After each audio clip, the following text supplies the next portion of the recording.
ये कहानी शुरू होती है पटना के उस पुराने जंक्शन से, जहां रात की सन्नाटे में सिर्फ बारिश की बूंदें और दूर कहीं ट्रेनों की गूंज सुनाई देती है। शहर की हलचल दिन में कितनी भी तेज क्यों ना हो, रात होते ही स्टेशन एक अलग ही दुनिया बन जाता है। ठंडी हवाएं दीवारों से टकराती हैं और प्लेटफॉर्म की पीली लाइटें छायाओं को और लंबा खींच देती हैं। इसी स्टेशन पर खड़ी थी नताशा, एक 22 साल की लड़की जो दिल्ली से पटना आई थी अपनी नौकरी की ट्रेनिंग के लिए। लेकिन अब वो वापस दिल्ली लौट रही थी, पटना एक्सप्रेस से। उसके कंधे पर एक भारी बैग लटका था और चेहरे पर थकान की लकीरें साफ नजर आ रही थीं।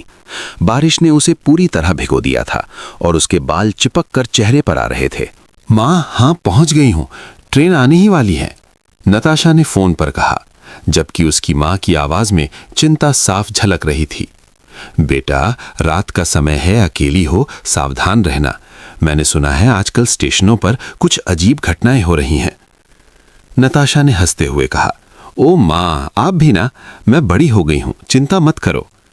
लेकिन जैसे ही कॉल कट किया, नताशा को एहसास हुआ कि स्टेशन पर सच में कुछ अजीब था। प्लेटफॉर्म लगभग खाली था, सिर्फ कुछ यात्री दूर दूर बेंचों पर बैठे थे और बारिश की वजह से हर तरफ पानी जमा था। घड़ी में 12:42 बज चुके थे और ट्रेन की सीटी दूर से सुनाई दी। ट्रेन धुंधली रोशनी में प्लेटफॉर्म पर रुकी। अनाउंसमेंट हुआ, ध्यान दें, train number 1266 Patna express platform number 9 से रवाना होने के लिए तैयार है। नताशा ने जल्दी से अपना बैग संभाला और दौड़ पड़ी।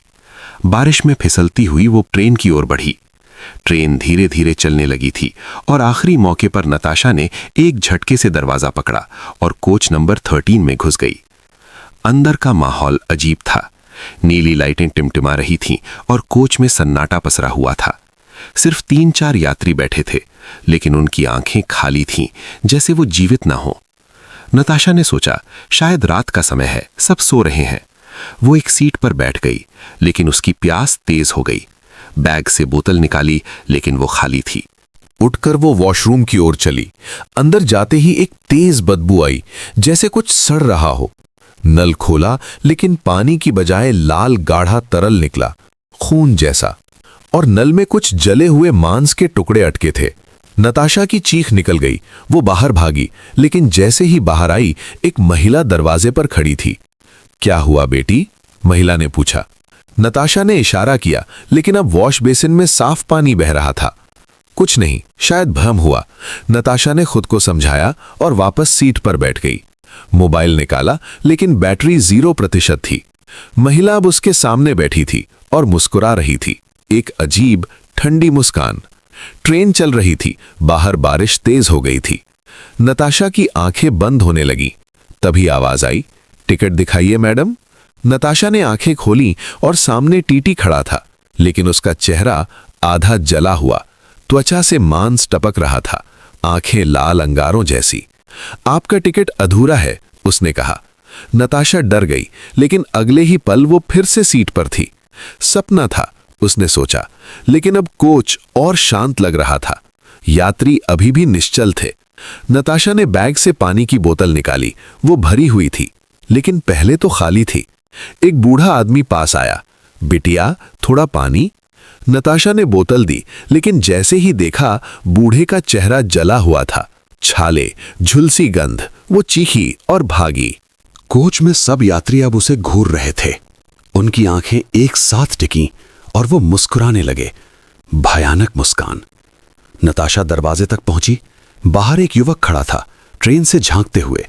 सुनो, यहां कुछ गड़बड़ है, नताशा ने कहा, लेकिन युवक बिना कुछ कहे कूद गया। नताशा की चीख गूंजी, वो गिर पड़ी। तभी टीटी आया। अरे, हॉरर मूवीज देखकर डर जाती हो, जाओ सीट पर।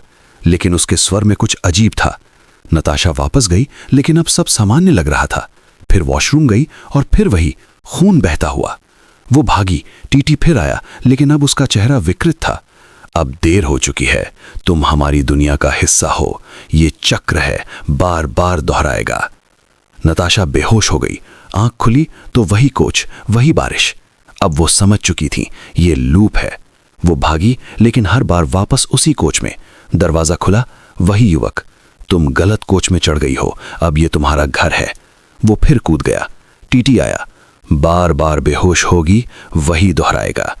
यात्री उठे, उनके चेहरे जले हुए, विकृत।